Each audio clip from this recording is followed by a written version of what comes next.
안녕하세요. 커먼아인입니다. 추석 선물 준비 마치셨나요? 추석이 2주도 채 남지 않은 요즘 명절 선물에 대한 기사들이 쏟아지는 시기죠. 올해의 주인공은 역시 위스키인 듯합니다.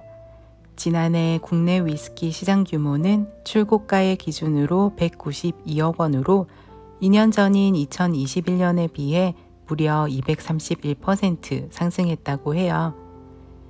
물론 시장 자체의 규모를 따지면 위스키 시장 규모는 다른 주류에 비해 작습니다. 하지만 같은 기간 맥주가 14.4%, 희석식 소주는 12.4% 증가한 것과 비교하면 성장 속도만큼은 인정해줘야죠. 명절 선물 세트에서도 그 흐름이 비슷하게 흘러갑니다. 이마트에 따르면 5년 전만 해도 와인 선물 세트의 절반 수준이던 위스키 선물 세트 매출이 지난 설에는 90% 수준까지 따라붙었습니다.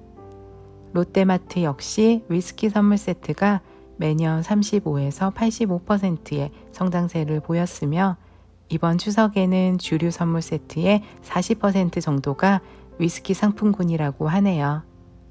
마트뿐 아니라 백화점과 편의점도 동일한 모습을 보이며 보다 다양한 세트 구성과 프로모션을 진행하고 있습니다. 위스키의 열풍은 언제까지 지속될까요? 와인은 같은 품종일지라도 기후 및 토양과 같은 지역적 차이와 양조 및 숙성 방법의 차이에 따라 매우 다채로운 스타일로 생산됩니다. 이를 가장 명확하게 보여줄 수 있는 품종으로 샤르도네를 꼽을 수 있는데요. 우선 서늘한 곳부터 따뜻한 지역까지 전 세계적으로 널리 생산되고 그 어디서나 매우 뛰어난 품질의 와인이 탄생합니다. 또한 스틸 와인은 물론 스파클링 와인과 스윗 와인까지도 생산되죠. 그리고 무엇보다 빈 캠퍼스로 불릴 정도로 특별하게 도드라지는 풍미가 없는 중립적인 특성을 가지고 있기 때문입니다. 다양한 양조 기술을 펼쳐 원하는 스타일의 와인으로 만들기 쉽다는 것이죠. 생존력과 적응력이 뛰어난 샤르도네는 아이렌과 함께 전 세계에서 가장 많이 재배되는 화이트 와인 품종입니다. 샤르도네 와인 스타일을 정리하고자 할 때 조합할 수 있는 매우 다양한 변수들이 있습니다. 그 중에서 가장 주요한 요소로 기후 그리고 오크 사용 및 젖산 발효 여부를 꼽을 수 있습니다. 기후는 와인의 산도 수준과 풍미에 영향을 미칩니다. 서늘한 기후 지역에서는 산도가 더 높고 풋사과와 배의 풍미가 돋보이죠. 하지만 따뜻하고 햇빛이 잘 드는 지역에서는 상대적으로 산도가 낮고 시트러스와 열대과일 풍미가 더 많이 두드러집니다. 레드와인과는 달리 화이트 와인은 오크를 많이 사용하지 않는 편이죠. 오크 숙성을 통해 풍미를 향상시킬 수 있는 몇 안 되는 품종 중 하나가 바로 샤르도네입니다. 포도와 양조 과정에서 생성된 복합적인 풍미에 오크 풍미 레이어를 쌓을 수 있죠. 프렌치 오크는 와인의 타닌과 크리미한 질감을 더해 산도가 높은 와인의 밸런스를 맞추는 데 도움이 됩니다. 그리고 아메리칸 오크는 바닐라, 코코넛, 향신료 등의 강한 풍미를 더하죠. 유산 발효라고도 부르는 젖산 발효는 알코올 발효가 끝나고 미생물에 의해 톡 쏘는 시큼한 사과산이 부드러운 젖산으로 전환되는 과정입니다.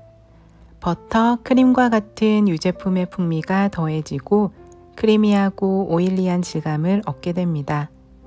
반드시 모두 그런 것은 아니지만 대체로 오크통에서 숙성되면서 젖산 발효가 발생하기에 오크 숙성 여부와 같은 맥락으로 파악할 수 있습니다. 자, 이제 샤르도네의 와인 스타일을 분류해 볼까요? 먼저 스파클링 와인을 짚고 넘어가도록 할게요. 샤르도네는 스파클링 와인 생산에 가장 많이 사용되는 화이트 품종입니다. 특히 샤르도네만을 사용할 경우 블랑드 블랑으로 불리죠. 대표적인 생산지인 프랑스의 샹파뉴를 떠올려 보세요. 서늘한 기후를 가진 이곳에서 포도는 높은 산도를 유지하기 위해 조금 더 일찍 수확합니다. 스파클링 와인의 핵심은 산도니까요. 그리고 죽은 효모를 와인에 접촉시켜 브리오쉬와 같은 빵 내음을 와인에 더합니다. 와인을 마시면 바디감은 가볍고 산도는 아주 높고 레몬과 라임 같은 시트러스 향에 사과 중에서도 아주 잘 익은 것보다는 노란 사과와 같이 상큼함이 더 강한 과일이 연상됩니다. 그리고 빵 내음과 같은 효모 풍미와 토양의 영향으로 미네랄 리티함도 느껴지죠. 전반적으로 상큼하고 깔끔합니다. 물론 오랜 병숙성을 거치면서 크리미하고 너티한 풍미로 발전할 수도 있죠. 스틸 와인은 서늘한 기후대의 언오크드 샤르도네와 오크드 샤르도네, 그리고 온화한 기후대의 언오크드 샤르도네, 마지막으로 따뜻한 기후대의 오크드 샤르도네로 나누어서 설명할게요. 서늘한 기후대의 언오크드 샤르도네는 프랑스의 샤블리 지역이 대표적입니다. 물론 이곳에서도 높은 등급의 와인은 오크통을 많이 사용하는 편이죠. 하지만 섬세한 풍미와 미네랄리티함이 매력인 샤블리는 주로 발효와 숙성 모두 스테인리스 스틸 탱크에서 진행됩니다. 서늘한 기후에서 자란 포도로 가벼운 바디감과 높은 산도, 그리고 풋사과와 배, 시트러스, 은은한 흰꽃 향이 신선하게 표현됩니다. 샤블리의 석회질 점토 토양으로 인해 부싯돌과 같은 독특한 미네랄리티함이 느껴지기도 하죠. 하지만 서늘한 기후대에서도 오크를 사용하기도 합니다. 부르고뉴, 특히 최고의 샤르도네 와인이 생산되는 꼬트드본이 여기에 해당됩니다. 그 중에서도 가장 유명한 지역 중 하나인 메르소를 떠올려보죠. 샤블리보다는 아주 조금 더 익은 부드러운 과일 풍미를 보입니다. 그리고 바디감은 더 강해지고 산도는 조금 낮아지죠. 또한 바닐라, 헤이즐넛, 버터와 같은 오크와 젖산 발효의 풍미가 더해집니다. 이제 조금 더 온화한 기후대로 가보죠. 호주에서 비교적 시원한 남쪽의 빅토리아와 태즈메이니아, 그리고 미국의 오리건 지역쯤으로 볼 수 있겠네요. 이곳에서 오크를 사용하지 않는 와인 스타일을 생각해 봅시다. 중간 이상의 바디감을 가지고 산도는 적당히 밸런스를 맞추겠죠. 그리고 잘 익은 과일의 풍미가 느껴질 텐데 복숭아와 멜론, 파인애플과 같은 열대 과일의 풍미까지 느껴집니다. 그리고 마지막으로 따뜻한 기후대에서 오크 숙성을 한 샤르도네가 있습니다. 대표적으로 미국 나파밸리의 오크드 샤르도네가 있죠. 묵직한 바디감과 적당한 산도를 가진 볼드한 스타일입니다. 시트러스, 사과, 열대 과일이 아주 잘 익다 못해 구워져서 달콤한 풍미가 가득하고 버터스카치와 바닐라, 크렘 브릴레를 연상시키는 풍미가 감돌며 버터와 같은 풍부한 질감이 입안에서 느껴집니다.